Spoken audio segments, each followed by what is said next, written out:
Le meilleur conseil que je pourrais donner à un gros ronfleur, c'est d'aller vite consulter un spécialiste du sommeil. Ça va changer sa vie, ça change, tout en fait. On est plus fatigué, le cerveau fonctionne plus vite, on a passé une bonne nuit, on a bien été oxygéné, la respiration cellulaire s'est bien passée pendant la nuit, tous les organes ont été ventilés, tout va bien. Donc non, non, on est beaucoup mieux quand on se traite. Les retours des patients sont, assez, extraordinaires là-dessus. Voilà. C'est pour ça qu'il faut prendre son temps, pour, appareiller un patient. On ne peut pas appareiller un patient vite, on ne peut pas être des livreurs de machines ou de masques.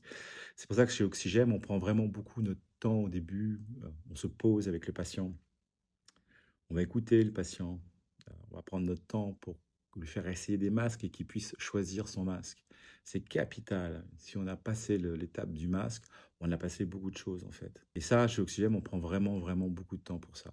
Et puis après, ce qu'on va faire sur les visites qui vont suivre, et ce qui est très important, c'est l'évolution du traitement. Donc on va regarder les courbes de débit, les courbes de pression, les courbes d'événements respiratoires, et on va regarder à quel moment ça se passe.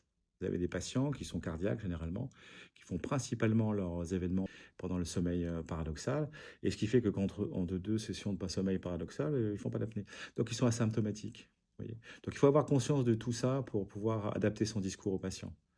Un patient asymptomatique, c'est assez facile parce qu'il va avoir tout de suite les bénéfices dès le lendemain si la première nuit s'est bien passée avec le masque. Ah, on revient sur le masque. Donc, il faut que ça soit vraiment le très bon masque. Et donc, on va l'entraîner à poser son masque. On va l'entraîner à descratcher son masque, son harnais, pour qu'il puisse le rescratcher lui-même. Il faut que le patient soit autonome.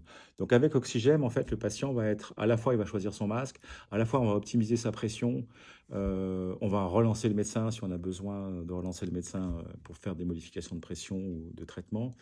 Et puis, on va entraîner le patient pour qu'il soit autonome, parfaitement autonome. Il faut que dans les premières semaines, le premier mois, il puisse avoir une super expérience du traitement. Et une fois qu'on a fait ça, bah, nous, on a à peu près très peu de désappareillage.